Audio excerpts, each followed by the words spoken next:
செந்தில் பாலாஜி வழக்கில் உச்சநீதிமன்றம் திடீர் உத்தரவு. ஜாமீன் கிடைத்தால் மீண்டும் இலாக்கா ஒதுக்கப்படுமா? அதிமுக ஆட்சியில் போக்குவரத்துறை அமைச்சராக இருந்தபோது வேலை வாங்கி தருவதாக பண மோசடியில் ஈடுபட்டதாக அமைச்சர் செந்தில் பாலாஜி மீது அமலாக்கத்துறை வழக்கு பதிவு செய்து கைது செய்யப்பட்டது. இதனிடையே செந்தில் பாலாஜியிடமிருந்த இலாக்காக்களை அமைச்சர்கள் தங்கம் தென்ராசிடமும் முத்துசாமியிடமும் பிரித்துக் கொடுத்து தமிழ்நாடு அரசு அவரை இலாக்கா இல்ல அமைச்சராக அறிவித்து அரசாணை வெளியிட்டது.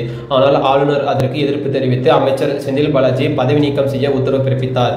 ஆனால் என்ன காரணத்தினோ அதனை உடனடியாக அவர் நிறுத்தி வைத்தார். இந்த சூழ்நிலையில் செந்தில் பாலாஜியின் அமைச்சர் பதவியில் நீடிப்பதற்கு எதிராக வழக்கறிஞர் MLA ரவி என்பவர் சென்னை உயர்நீதிமன்றத்தை தொடர்ந்த வழக்கில் இந்த வழக்கில் நீதிமன்றம் எந்த உத்தரவையும் பிறப்பிக்க முடியாது, செந்தில் பாலாஜி அமைச்சரவையில் நீடிக்கலாமா வேண்டாமா என்பது பற்றி முதல்வர் தான் முடிவெடுக்க வேண்டும் என்று முடித்து வைத்தது நீதிமன்றம்.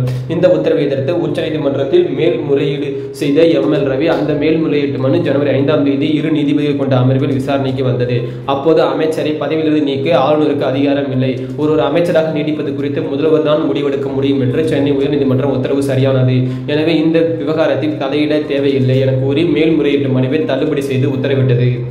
இதனை அடுத்து அமைச்சர் செந்தில் பாலாஜி இலாக்கா இல்லா அமைச்சராக நீடிப்பதில் இந்த சட்ட சிக்கலும் இல்லை என விளங்கியிருக்கிறது. ஏன் இப்படி இலாக்கா இல்லா அமைச்சராக தமிழ்நாடு அரசு செந்தில் பாலாஜியை வைத்திருக்கிறது? ஒருவேளை ஜாமீன் கிடைத்தால் செந்தில் பாலாஜிக்கு இலாக்கா ஒதுக்கும் எண்ணத்தில் இருக்கிறது என்ற விசாரணையில் இறங்கினோம்.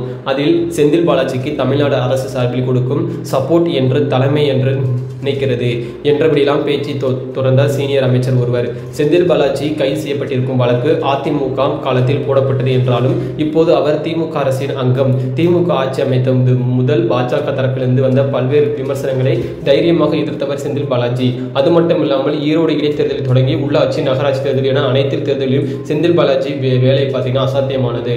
அதனை திமுக தலைமை எப்போதும் மறக்காது. அது மட்டுமில்லாமல் அமைச்சரவையிலிருந்து செந்தில் பாலாஜிக்கு நீக்கினால் அவருக்கு நெருக்கடிகள் அதிகமாகும், அது அரசுக்கும் திமுக தலைமைக்கும் நெருக்கடியை கொடுக்கும் என நினைக்கிறார்கள்.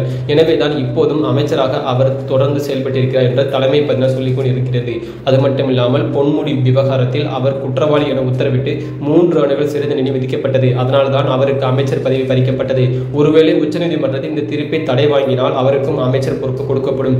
ஆனால் முன்பு கவனித்த பொறுப்பை அவருக்கு வழங்கப்படுமா என்பது அப்போது நிலையில் கருத்தில் கொண்டு முடிவெடுக்கக்கூடியது என்று இத்துடன் பார்த்தீங்கன்னா இந்த திமுக ஆட்சியில் நடந்த குளறுபடிக்கு ஒரு முற்றுப்புள்ளி வைக்கப்பட்டுள்ளது. இதே மாதிரி அரசியல் செய்திகளை தெரிஞ்சுக்கொள்ள எப்போதுமே நம்ம சேனலோட இணைந்திருங்கள். அனைவருக்கும் நன்றி, வணக்கம்.